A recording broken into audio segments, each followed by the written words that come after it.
अस्सलाम वालेकुम फ्रेंड्स, उम्मीद है आप खैरियत से होंगे। आप देख रहे हैं फाइनेंस एक्सपर्ट। 7E का सर्टिफिकेट कैसे लेना है और आपने अपनी रिटर्न कैसे रिवाइज करनी है ताकि प्रॉपर आप सर्टिफिकेट बना सको जिसमें एक्सक्लूडिंग की रीज़न भी आ रही हो, और आपको जो कमिश्नर अप्रूवल की एरर आ रही है वो कैसे ख़त्म करनी है।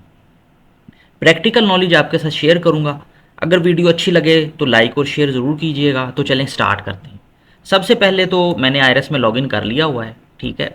ये हम आईआरएस में आ जाते हैं।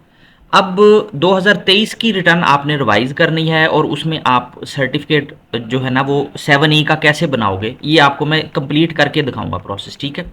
सबसे पहले तो 2023 की रिटर्न जो है वो सबमिट हो चुकी है आफ्टर 60 डेज। अब जब आप रिवीजन करते हो तो वो कहता है आपने कमिश्नर की अप्रूवल लेके आनी है। बहरहाल उसको भी हम देख लेंगे और चीज़ मैं सारी करके दिखाऊंगा अभी आपको। आपने रिवाइज में आना है, यहाँ पे नॉर्मल रिटर्न में आना है। 2023 की हम रिवीजन कर रहे हैं। इस तरीके से आप 2024 की भी कर सकते हो, ठीक है। 25 की भी कर सकते हो, 22 की भी कर सकते हो। ये रूल सब पे अप्लाई होता है, ज़रूरी नहीं 2023। अगर फ़र्ज़ किया अगला साल 2024 भी आ जाता है, आपने रिवाइज करनी है तो आप यहाँ पे 2024 की भी कर सकते हो। 2024 लिखेंगे, पीरियड सेलेक्ट कर लेंगे, इसको कंटिन्यू किया।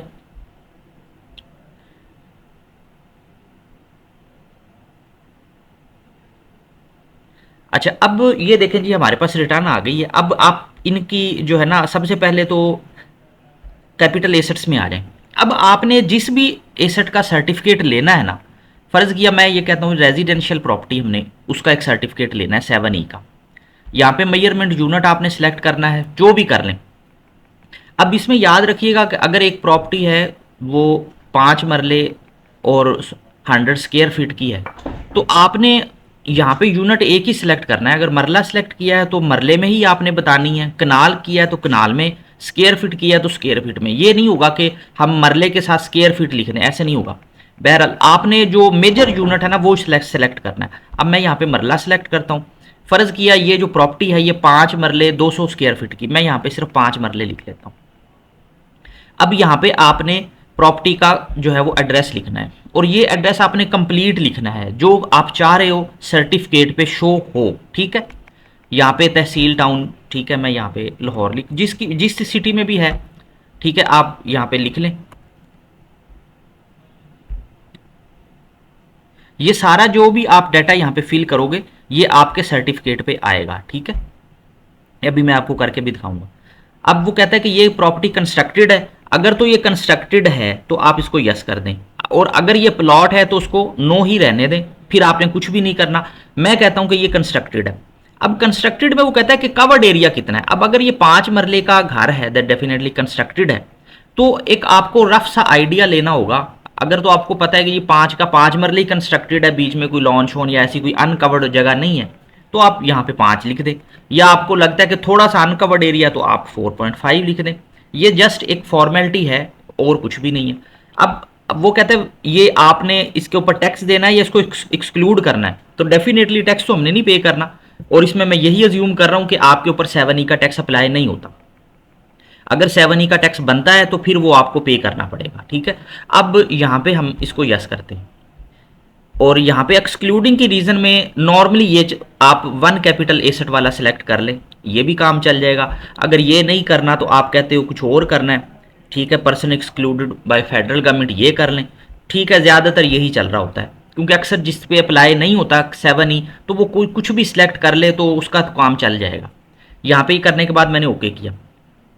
अब बारी आती है कि इसमें आपने वैल्यू क्या लिखनी है। देखें फ्रेंड्स, वैल्यू आप यहाँ पे कुछ मर्जी लिख दें, ये सर्टिफिकेट पे शो नहीं होगी। तो मेरा मशवरा ये है कि आपने अगर वेल्थ स्टेटमेंट में ये डिक्लेयर की हुई है तो जो वैल्यू वेल्थ स्टेटमेंट में आ रही है ना आप वही लिख दें। फॉर एग्जांपल मैं कहता हूँ वेल्थ स्टेटमेंट में ये 4 मिलियन की आ रही थी, तो हम इसको 4 मिलियन कर देंगे। 4 मिलियन किया, ठीक है, मैंने इसको कैलकुलेट कर दिया जी। अब ये मेरी कैपिटल एसेट की एंट्री हो गई है। अब मसला है कि इसको मैंने सबमिट कैसे करना है, ये अभी मैं आपको दिखाता हूँ। देखिए ये एरर देगा आपको। अच्छा जी, इसको हम वेरीफाई करते हैं। अब देखें जी, ये सबमिट जब मैं करूंगा ना तो ये मुझे कमिश्नर अप्रूवल की एरर देगा। ये देखें, कहता है कमिश्नर अप्रूवल लेके आए। अब इसका हल क्या करना है, देखें ये किसी भी रिवीजन में आप कर सकते हो, जरूरी नहीं सर्टिफिकेट के लिए आपने करना तभी होगा। फर्ज किया रिटर्न में कोई गलती हो गई, आफ्टर 60 डेज आपने रिवाइज करना है, तो आप इस प्रोसीजर को फॉलो करते हुए आराम से रिवाइज कर सकते हो। अब मैं कंप्यूटेशन में आके मैं देखता हूं कि इसकी हमने जो पिछली रिटर्न फाइल की थी उसमें इसकी टैक्सेबल इनकम कितनी थी। अब देखें जी, इस बंदे की टैक्सेबल जो इनकम थी 5,10,000 थी। आपने करना ये है, जब भी आप रिवाइज करें तो आपने टैक्सेबल इनकम जो है वो इंक्रीज करनी है, चाहे 1 रुपया कर दें, चाहे 500 रुपये कर दें, चाहे 1000 कर दें। बस ये रूल है और ये एज पर लॉ है, लॉ में लिखी हुई चीज़ है, लेकिन लोग पढ़ते नहीं तो इसलिए उनको पता नहीं लगता और प्रॉब्लम होती है। अब हम क्या करेंगे, हम ये आएंगे यहाँ पे 5,10,000, इसको हम कर देंगे 5,11,000 और मैंने इसको कैलकुलेट किया जस्ट, और कुछ भी नहीं करना, कोई इसमें रॉकेट साइंस नहीं है, सिर्फ ये करना है आपने। अच्छा, अब ये हो गया। अब देखें जी, अब मैं सबमिट करूंगा तो कमिश्नर अप्रूवल की एरर खत्म हो जाएगी, अब वो अगली बात करेगा। ये देखें जी, अब वो कहता है कि रीजन बता दें, कमिश्नर अप्रूवल वो नहीं मांग रहा। अब आपने क्या करना है, अटैचमेंट में आना है, ये आप रिवीजन जो है इसके बीच में आपने कोई भी रीजन पीडीएफ की ब्लैंक फाइल कर दें, कुछ भी कर दें, आपने यहाँ पे इसकी जो रीजन है ना वो अटैच कर देनी है।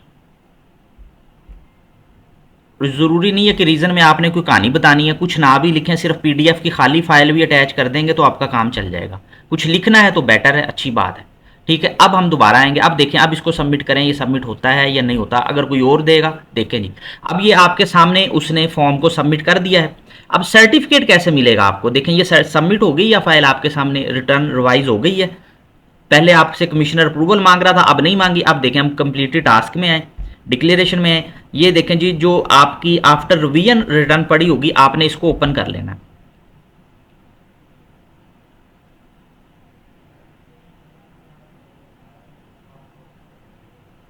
ये ओपन होगी, आपने कैपिटल एसेट्स में आना है। कैपिटल एसेट्स में आपको ये नजर आ रहा है, देखें ये आपके साथ 2 लाइनें लगी हुई है, जनरेट बारकोड, आपने इस पर क्लिक करना है, यहां पे आपने इसको यस कर देना है। उसके बाद ये देखें, अब यहाँ पे ये प्रिंट का ऑप्शन आ गया, आपने इस पर क्लिक करना है। ये नहीं, आपका जी सर्टिफिकेट आ गया है, जिसके लिए आपको प्रॉब्लम हो रही थी कि कमिश्नर की अप्रूवल चाहिए, ये चाहिए, वो चाहिए, ये लें जी, आपका हल हमने कर दिया है। उम्मीद है आपको अच्छी लगी होगी वीडियो। अगर अच्छी लगे तो प्लीज़ लाइक और शेयर ज़रूर कीजिएगा। आपके लिए कंटेंट बनाता हूँ बड़ा टाइम निकाल के, बड़ी रिसर्च करके, तो इसको प्लीज़ शेयर ज़रूर कीजिएगा। ये देखें जी, अब ये देखें आपके एक्सक्लूडिंग की रीज़न भी आ गई है। ये सर्टिफिकेट आपका कहीं पे भी रजिस्ट्री वाले रिजेक्ट नहीं करेंगे, क्योंकि ये हमने वैलिड तरीके से निकाला है। अपना बहुत ज़्यादा ख्याल रखिएगा। अगर आपने हमारी सर्विसेज लेनी है तो आप राब्ता कर सकते हो। वीडियो को शेयर ज़रूर कीजिएगा। अपना बहुत ज़्यादा ख्याल रखिएगा। Thank you. अल्लाह हाफिज़।